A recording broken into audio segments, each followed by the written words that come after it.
Algumas semanas atrás, o jornalista de cinema do The Guardian, Steve Rose, escreveu um artigo que tem causado bastante polêmica entre os fãs dos filmes de terror. E isso por causa de uma expressão que ele inventou no texto: pós-terror. No artigo, Rose descreve uma série de filmes recentes que têm fugido dos clichês ou das convenções mais tradicionais do gênero para contar histórias assustadoras de outra forma. Segundo o autor, esses filmes estariam se distanciando dos sustos barulhentos, das cenas mais apelativas e da representação explícita de monstros e serial killers. E em vez disso tudo, eles estariam fazendo algo diferente. Como ele escreve, o que acontece quando você vai além dessas convenções engessadas e se aventura na escuridão? O que pode estar surgindo aqui é um novo subgênero. Vamos chamá-lo de pós-terror. Um dos exemplos mais recentes que Rose aponta no texto é o novo Ao Cair da Noite, uma trama pós-apocalíptica com pessoas confinadas numa casa e com medo de ameaças externas misteriosas. Além desse longa, Rose aponta outras obras que poderiam ser classificadas como pós-terror: A Bruxa, Personal Shopper, Demônio de Neon e A Ghost Story. Segundo o jornalista, todos esses filmes conseguem ser assustadores sem apelar para os clichês do terror. Mas, além disso, eles também teriam outra característica que os diferenciaria dos demais filmes de terror: o fato deles abordarem questões mais profundas e metafísicas. Pois bem, acontece que muita gente não gostou da nova classificação proposta por Rose, principalmente quem é muito fã de terror. E quer saber? Eu também discordo muito do artigo. Vamos começar analisando o termo em si: pós-terror. O que ele nos indica sobre o raciocínio de Rose? A gente pode dar uma olhada em outros campos para ter uma noção. Na filosofia, você teve o pós-estruturalismo, que rejeitava noções defendidas pelo estruturalismo. Na literatura e no cinema, o pós-modernismo se distanciou do modernismo e quebrou convenções da narrativa mais clássica para contar histórias com recursos como a metalinguagem. You still here? It's over.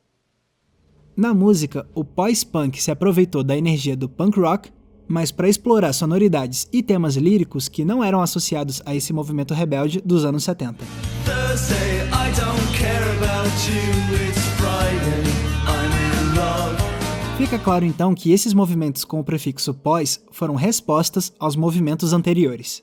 Esses pensadores e artistas procuraram se distanciar dos modelos estabelecidos. E mais importante ainda, eles estavam tentando inovar, fazer algo que o movimento anterior não fazia. Assim, o termo pós-terror indicaria que essas obras estão se diferenciando dos demais filmes de terror justamente por serem mais sutis e por tratarem de questões mais profundas. E é aí que está um dos principais problemas do artigo. Porque o terror já faz isso tudo há muito tempo. O pós-terror proposto por Rose não está fazendo nada de inédito. Clássicos como O Bebê de Rosemary e O Iluminado, por exemplo, são filmes que se encaixariam perfeitamente nessa definição de pós-terror. Em primeiro lugar, são obras que contam histórias assustadoras com um forte traço autoral. Em segundo lugar, elas criam medo sem apelar para os clichês. E, em terceiro lugar, ambas abordam temas profundos e até mesmo metafísicos, como a natureza da maldade, a repressão psicológica e a aversão ao progresso social. Algumas pessoas, inclusive, apontaram algo interessante. Para alguém que defende que Ao Cair da Noite pode ser chamado de pós-terror por fazer algo diferente dos demais filmes de terror, Steve Rose parece se esquecer de outro clássico similar: A Noite dos Mortos-Vivos, do recentemente falecido George A. Romero. Ambos filmes têm um grupo de pessoas isoladas numa casa por uma ameaça externa na noite. E, mais do que isso, ambos utilizam o horror para abordar temas maiores.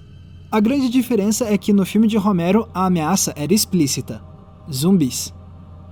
O que não significa que A Noite dos Mortos-Vivos não tenha profundidade. Até porque filmes de zumbis são notórios por já terem abordado temas como consumismo, crise econômica e escolhas morais. O raciocínio de Steve Rose também me parece falho quando ele diz que o pós-terror seria um subgênero do terror, porque o próprio nome não sugere isso. O pós em pós-terror indica algo à parte, como se fosse uma evolução que supera algo ultrapassado. Não é a mesma coisa de subgêneros como slasher film, terror psicológico ou found footage, porque nenhum desses se põe como algo separado do terror. E tudo isso tem muita relação com a principal crítica feita à teoria de Steve Rose, a de que ele está apenas perpetuando o velho snobismo com que o terror é tratado há muito tempo.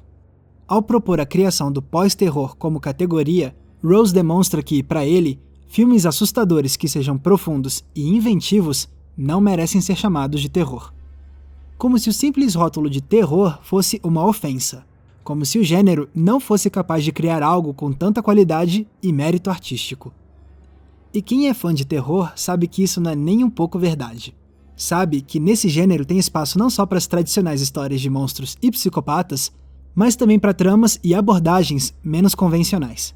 E, acima de tudo, quem é fã de terror sabe que todos esses tipos de filmes são capazes de fazer alegorias e despertar novas perspectivas no público.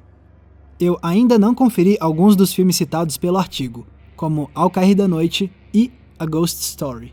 Mas se eles são realmente capazes de criar medo com novas estratégias, ao mesmo tempo em que nos fazem pensar em temas maiores, não quer dizer que eles são algo mais elevado do que o gênero do terror. Significa apenas que eles são ótimos filmes de terror e ponto. Então é isso. Agora eu quero ver o que vocês têm a dizer. O que vocês acharam desse conceito do pós-terror? Vocês discordam dele que nem eu ou vocês concordam? Fiquem à vontade para escrever aqui embaixo nos comentários tudo o que vocês pensam a respeito disso.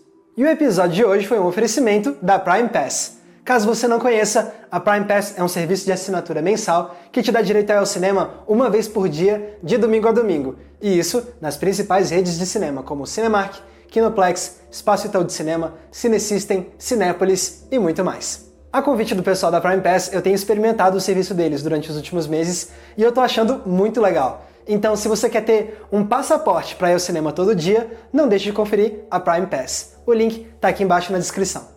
Se você quiser me acompanhar nas redes sociais, é só me procurar usando os nomes que estão aparecendo aqui embaixo. E não se esqueça, é claro, de curtir esse vídeo e se inscrever aqui no Entre Planos para não perder nenhum dos nossos episódios. Mais uma vez, muito obrigado pela audiência, um abraço e até a próxima sessão.